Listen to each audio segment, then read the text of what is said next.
I had an email from my agent, which seemed so random, and just said, Quentin Tarantino is interested in you for the part of Daisy Domergue. Please pick up the script. It was just like, if you're interested. Right. How about a couple exclamation points or a phone call to you saying, can you believe this?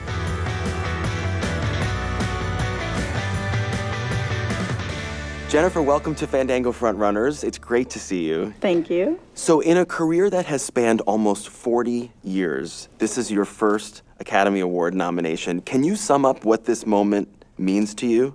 It's pretty significant, I have to say. Like, it's very meaningful. This was, when I was a kid, there was only one award show, and it was the Academy Awards. Right. And also to have a role that was so fantastic and a director that was kind of, just a director I've been wanting to work with since Reservoir Dogs, a really long time.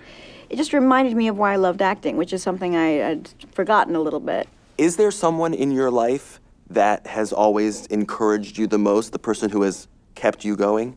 My mom, I think, has been always my strongest critic and ally. Barbara Turner, we should say, who's a great screenwriter. Thank you. Yeah, she's amazing. And she really instilled in me my love of research, how to approach character, the seriousness of the craft, and the care and the passion for it. My mom always said to me, I don't care what you do, but whatever you do, you must love it and, put your whole self into it. About 5 or 6 years ago, you took a few years off from film around the time of the birth of your son.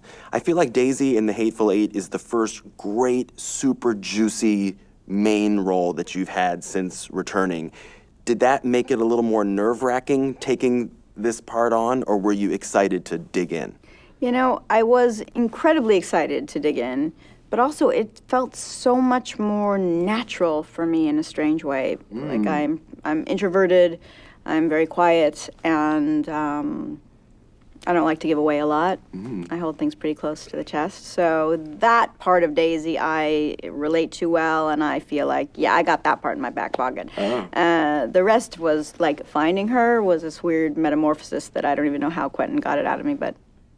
I want to take a look at one of my favorite moments of yours from The Hateful Eight. This is a great monologue that your character Daisy has, where she's basically trying to convince these two bounty hunters, played by Walton Goggins and Samuel L. Jackson, why they shouldn't kill her. Now, let's say you shoot us all. If you really want all that Domingue gang bounty money, you still gotta get all our corpses into Red Rock. Okay, I just need to know, first of all, what is it like for you to see yourself like this? This is the glamour of the movie business, everybody. Yeah, there's a lot of blood on, and some teeth missing there. But, I mean, when you get to say those words, you don't care. Right. Well, let's hear some more of these words. That ain't gonna be so easy. Because I doubt you can drive a 4-horse team. No, wagon out there is too heavy for a 2-horse team. So that means you're gonna have to lead a string of horses into Red Rock. And with that deep snow after a blizzard, you ain't gonna be able to get away with any more than, say, 1 body per horse. So that's you leading a string of 4 horses into Red Rock. And with all them horses in that snow, and you all by your lonesome, you're gonna be a mite pokey? I can just keep watching that over and over. Here's what I love about Daisy.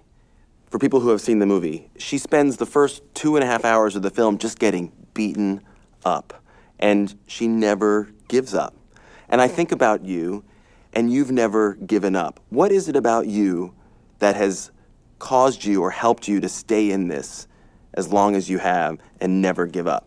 I think it's a strange business. You actually have so little control as an actor. You don't have the ability to necessarily cast yourself and work with great directors. So I do think a lot of it is luck, actually. I'm not saying I'm not talented or anything like that, but I am saying I know a lot of really incredibly talented people who haven't had the breaks or the luck that I've had. And I just feel like I'm so happy that I've had this chance to work with so many directors that I love and admire and make movies that I'm proud of. Are you forever indebted to Quentin Tarantino? What is the connection between the two of you now? I do. I feel indebted, forever indebted, because, I really was not working. And I honestly felt like I'd had like a great run, and that maybe is that. My brother-in-law had said to me, all it takes is one call from Quentin Tarantino and you're back in the game. But that I sort of laughed at, because how often is Quentin Tarantino going to call anyone, Right.